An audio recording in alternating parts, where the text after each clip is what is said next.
बोलिए सत्यनारायण स्वामी की जय।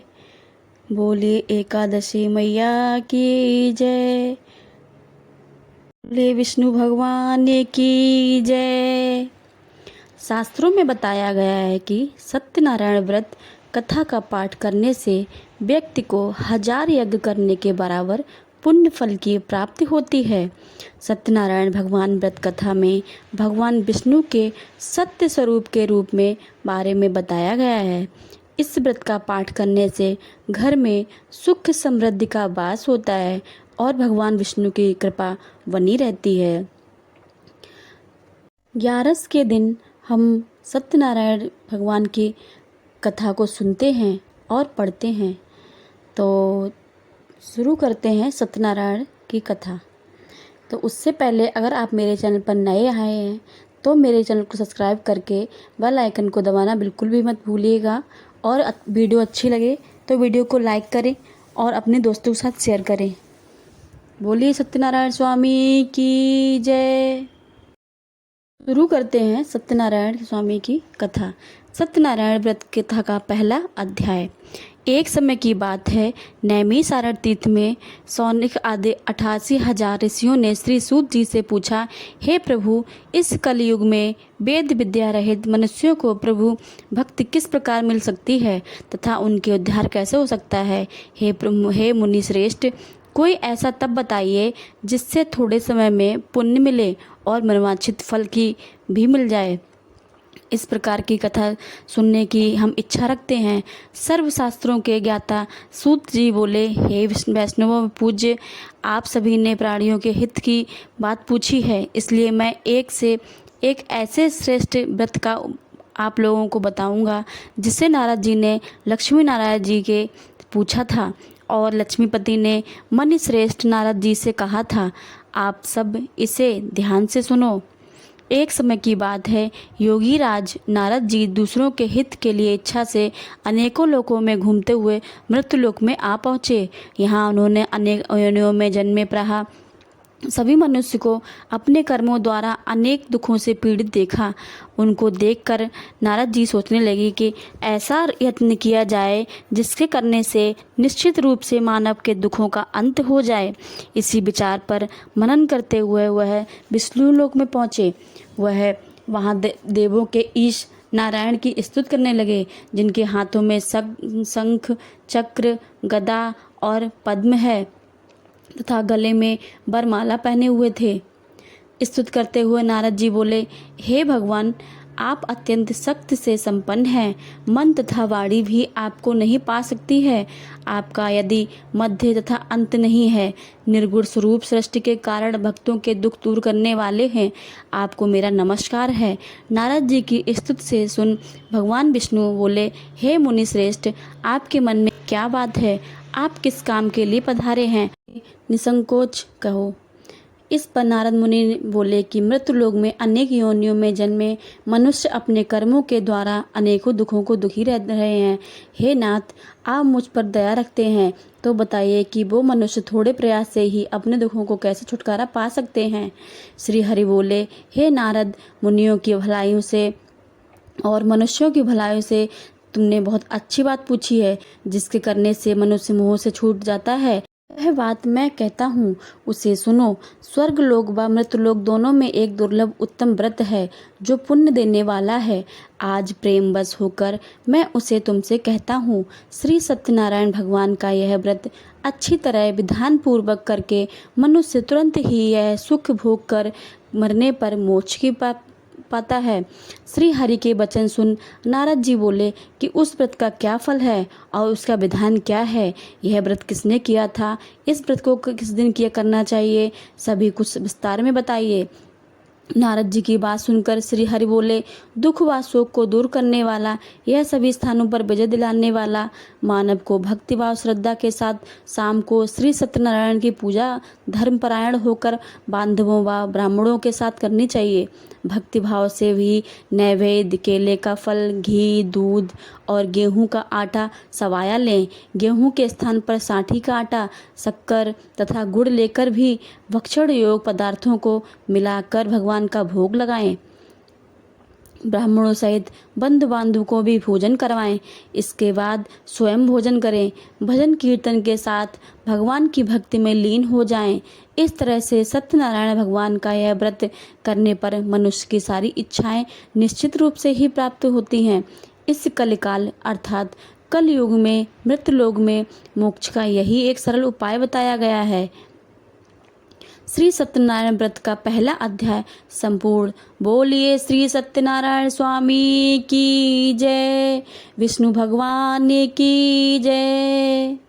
सत्यनारायण भगवान व्रत का दूसरा अध्याय।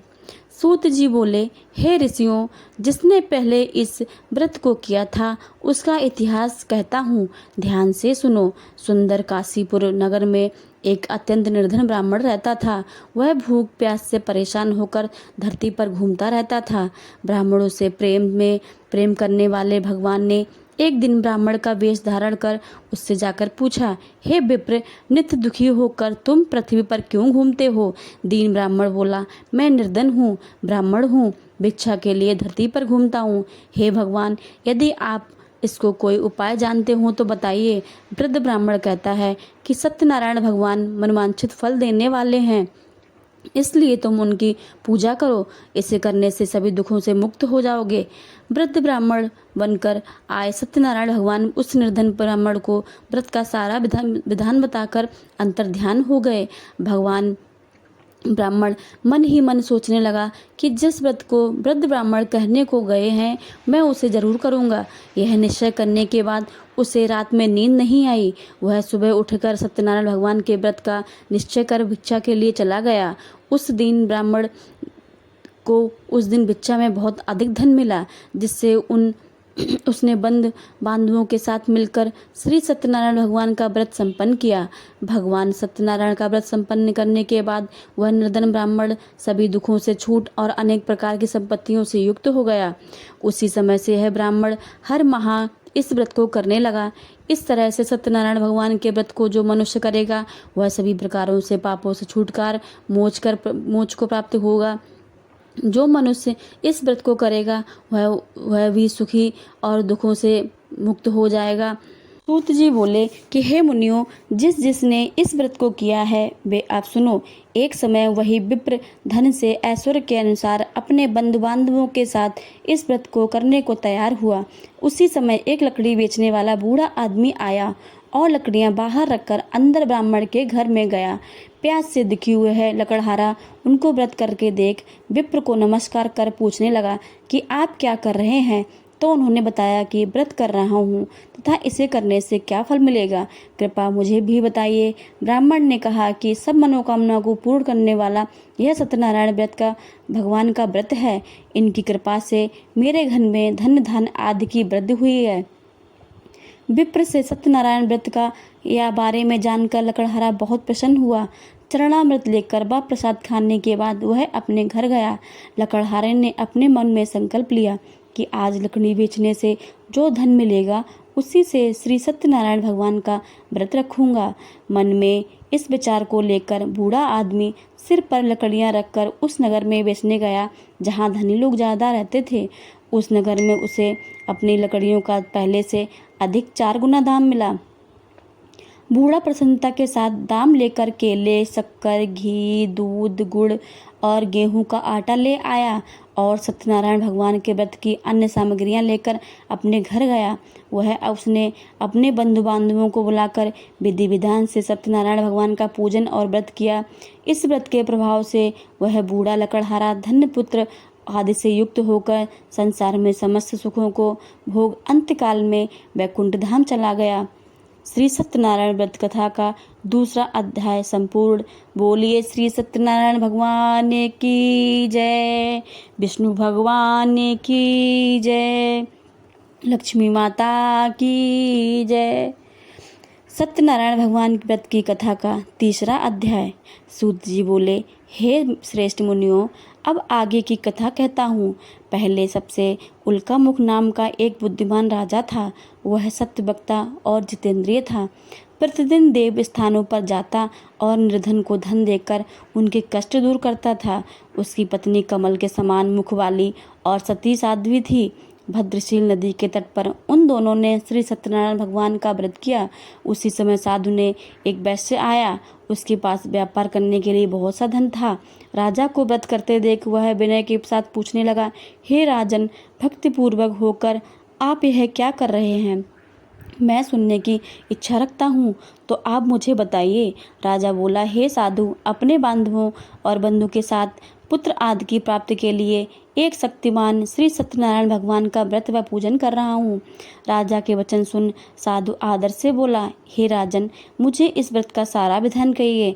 आपकी कथा के अनुसार मैं भी इस व्रत को करूँगा। मेरी भी संतान नहीं है और इस व्रत को करने से निश्चित रूप से मुझे संतान की प्राप्ति होगी।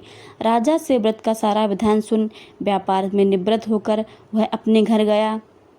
साधु वैश्य ने अपनी पत्नी को संतान देने वाले इस व्रत का वर्णन कह सुनाया और कहा कि जब मेरी संतान होगी तब मैं इस व्रत को करूँगा। साधु ने इस तरह के वचन अपनी पत्नी लीलावती से कहे। एक दिन लीलावती पति के साथ आनंदित होकर सांसारिक धर्म में प्रवृत्त होकर सत्यनारायण भगवान की कृपा से गर्भवती हुई। 10वें महीने में उसके गर्भ में एक सुंदर कन्या का जन्म हुआ।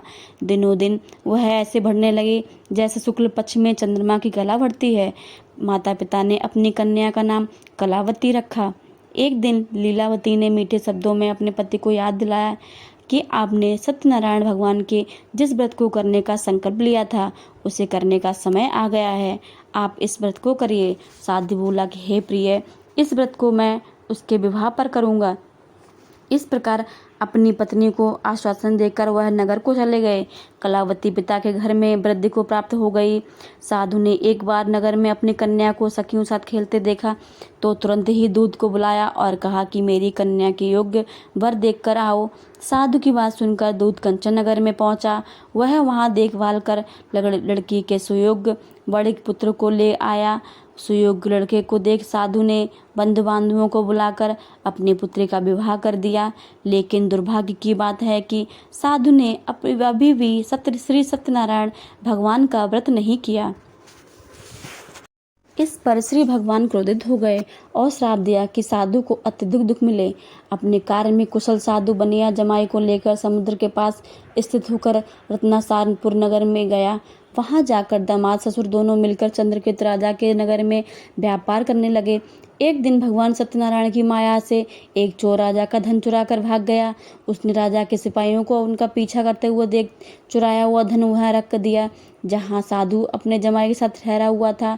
राजा के सिपाहियों ने साधु वैश्य के पास जाकर राजा का धन पड़ा देखा तो वह ससुर जमाई दोनों को बांधकर प्रसन्नता से राजा के पास ले आए और कहा कि उन दोनों चोरों को हम पकड़ लाए हैं, आप आगे की कार्रवाई की आज्ञा दें।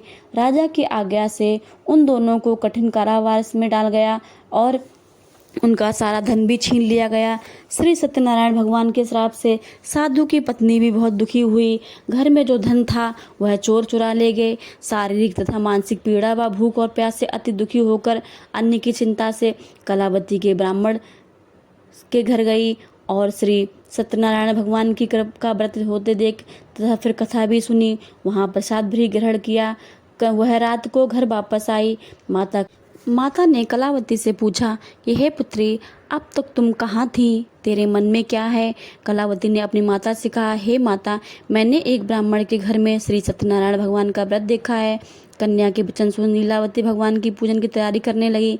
लीलावती ने परिवार व बांधवों सहित सत्यनारायण भगवान का पूजन किया और उनसे वर मांगा कि मेरे पति तथा जमाई शीघ्र घर आ जाएं। साथ ही साथ प्रार्थना करने लगे कि हम सबका अपराध को क्षमा करें। श्री सत्यनारायण भगवान इस व्रत से संतुष्ट हो गए और राजा चंद्रकेतु को सपने में दर्शन दे गए तो कहा कि हे राजन, तुम उन दिनों वैश्यों को छोड़ दो और तुमने जो उनका धन लिया है उसे भी वापस कर दो। अगर ऐसा नहीं किया तो मैं तुम्हारा धन, राज्य व संतान सभी को नष्ट कर दूंगा। राजा को यह सब सुनकर अंतर्ध्यान हो गए। प्रातःकाल सभा में राजा ने अपना सपना सुनाया और फिर बोले कि वणिक पुत्रों को कैद में से मुक्त कर सभा में लाओ। दोनों ने आते ही राजा को प्रणाम किया। राजा मीठी वाणी में बोला, हे महानवो, भगवान भाग्यवश ऐसा कठिन दुख तुम्हें प्राप्त हुआ है, लेकिन अब तुम्हें कोई भय नहीं है। ऐसा कहकर राजा ने उन दोनों को नए वस्त्र भूषण पहनाए और जितना धन उनका लिया था उसका दुगना धन वापस कर दिया। दोनों वैश्यों ने अपने घर को चल दिए। ऐसे श्री सत्यनारायण व्रत कथा का तीसरा अध्याय संपूर्ण। बोलिए सत्यनारायण भगवान की जय, हरि विष्णु की जय। सत्यनारायण भगवान के व्रत का चौथा अध्याय। सूत जी बोले, वैश्य ने मंगलाचार कर अपनी यात्रा प्रारंभ की और अपने नगर की ओर चल दिया। उनके थोड़े दूर जाने पर एक दंडी वेशधारी श्री सत्यनारायण से उनसे पूछा, हे साधु, तेरी नाव में क्या है? अभिवाड़ी बड़े हंसता हुआ बोला, हे दंडी, आप क्यों पूछते हो? क्या धन लेने की इच्छा है? मेरी नाव में तो बेल पत्र पत्ते भरे हुए हैं। वैश्य के कठोर वचन सुनकर भगवान बोले, तुम्हारा सत्य वचन हो। दंडी ने ऐसे वचन कहे वह दूर चला गए और कुछ दूर जाकर समुद्र के किनारे बैठ गए। दंडी के जाने के बाद साधु वैश्य ने नित्य क्रिया के पश्चात नाव को ऊंची उठते देखकर अचंभा माना और नाव में बेल पत्र और पत्ते आदि को देख मूर्छित होकर जमीन पर गिर पड़ा। मूर्छा खुलने पर वह अत्यंत शोक से डूब गया और तब तक उसका दामाद बोला कि आप शोक न मनाएं, यह दंडी का शाप है, इसलिए हमें उनकी शरण में जाना चाहिए, तभी हमें हमारी मनोकामना पूरी होगी। दामाद की बात सुनकर वह दंडी के पास पहुंचा और अत्यंत भक्तिभाव नमस्कार करके बोला, मैंने जैसे आपसे जो जो असत्य वचन कहे थे उनके लिए क्षमा दें। ऐसा कहकर महान शोकातुर होने लगा।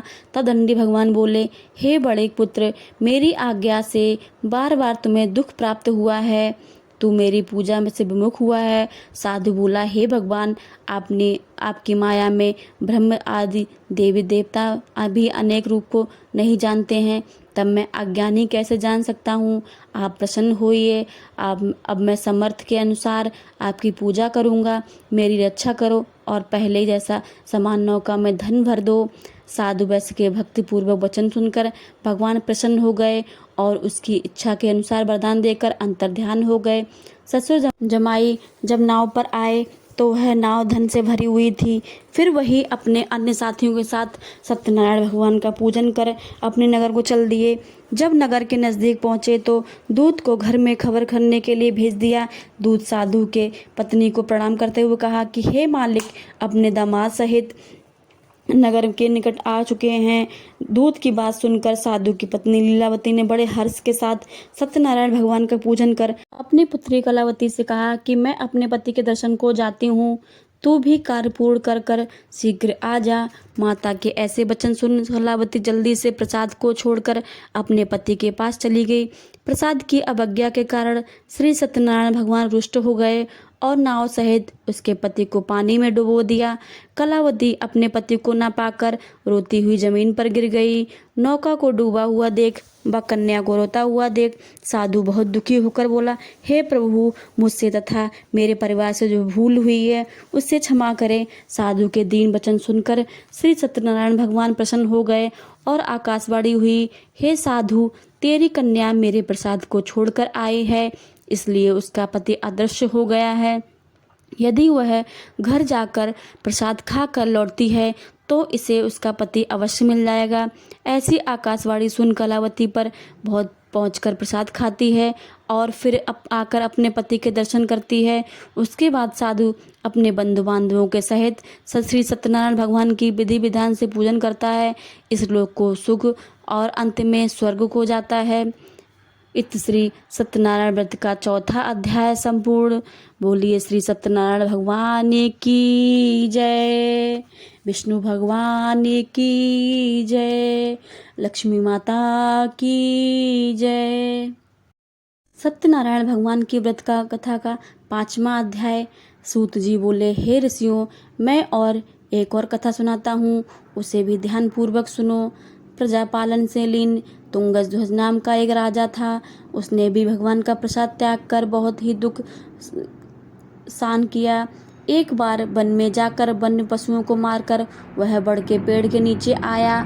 वहाँ उसने ग्वालों को भक्तिभाव से अपने बंधुओं सहित सत्यनारायण भगवान का पूजन करते देखा। अभिमानवश राजा ने उन्हें देखकर भी पूजा स्थान से नहीं गए और ना ही उनके भगवान को नमस्कार किया।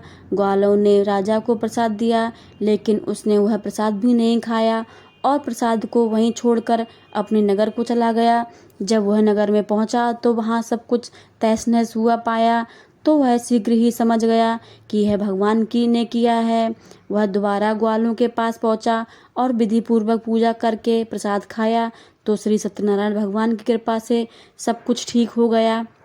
दीर्घ काल तक सुख भोगने के बाद मरणोपरांत उसे स्वर्गलोक की प्राप्ति हुई। जो मनुष्य परम दुर्लभ इस व्रत को करेगा तो भगवान श्री सत्यनारायण की कृपा से उसे धन की प्राप्ति होगी। निर्धन धनी को धन और भय से मुक्त हो जीवन जीता है। संतानहीन मनुष्य को संतान सुख मिलता है और सारे मनोरथ पूर्ण हो जाते हैं, पर मानव अंतकाल में वैकुंठ को जाता है। सूत जी बोले, जिन्होंने पहले इस व्रत को किया है, अब उनके दूसरे जन्म की कथा सुनो। वृद्ध सतानंद ब्राह्मण ने सुदामा का जन्म लेकर मोक्ष की प्राप्ति की। लकड़हारे ने अगले जन्म में निषाद बनकर मोक्ष की प्राप्ति की। उल्का मुख राजा का दशरथ होकर बैकुंठ को गए। साधु नाम के वैश्य ने मोरध्वज ध्वज भरकर अपने पुत्र की चीर कर उसको मोक्ष का पाया। महाराज तुंगध्वज ने स्वयं भूमि होकर भगवान में भक्ति युक्त को कर्म को मोक्ष पाया। इत श्री सत्यनारायण व्रत की कथा का 5वां अध्याय संपूर्ण। बोलिए श्री सत्यनारायण भगवान की जय। भगवान विष्णु की जय। लक्ष्मी माता की जय। भगवान सत्यनारायण स्वामी जी की आरती। जय लक्ष्मी रमणा स्वामी, जय लक्ष्मी रमणा। सत्यनारायण स्वामी, सत्यनारायण स्वामी, जनपातक हरिणा। ओम जय लक्ष्मी रमणा। रत्न जड़ित सिंहासन, अद्भुत छवि राजे स्वामी, अद्भुत छवि राजे। नारद करत निरंतर, नारद करत निरंतर, घंटा ध्वनि साजे। ओम जय लक्ष्मी रमणा। प्रकट भये कलि कारण, तुझको दरस दियो स्वामी, तुझको दरस दियो। ओ बूढ़ो ब्राह्मण बन करे, बूढ़ो ब्राह्मण बन करे, कंचन महल कियो। ओम जय लक्ष्मी रमणा। वैसे मनोरथ पायो, श्रद्धा तज दीनी स्वामी, श्रद्धा तज दीनी। सो फल भोग्यो प्रभु जी, सो फल भोग्यो प्रभु जी, फिर स्तुति कीनी।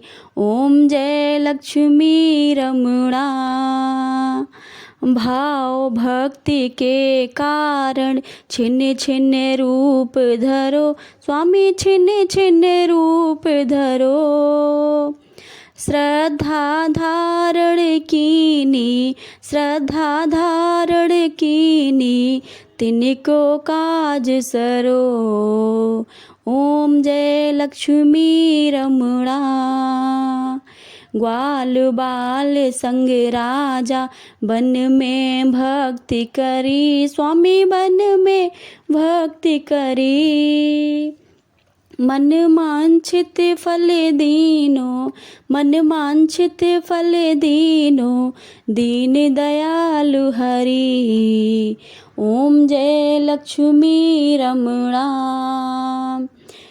चढ़त प्रसाद सवायो, कंदली फल मेवा स्वामी, कंदली फल मेवा। धूप दीप तुलसी से, धूप दीप तुलसी से, राजी सत्य देवा। ओम जय लक्ष्मी रमणा। श्री सत्यनारायण जी की आरती जो कोई नर गावे, स्वामी प्रेम सहित गावे। ऋषि सिद्ध सुख संपत्ति सहज रूप पावे। ओम जय लक्ष्मी रमणा, ओम जय लक्ष्मी रम, स्वामी जय लक्ष्मी रमणा। सत्यनारायण स्वामी जन पातक हरिणा, ओम जय लक्ष्मी रमणा। बोलिए सत्यनारायण स्वामी की जय। वीडियो पसंद आए तो वीडियो को लाइक करें, ज़्यादा से ज़्यादा शेयर करें और चैनल को सब्सक्राइब करें। जय श्री सत्यनारायण स्वामी की जय।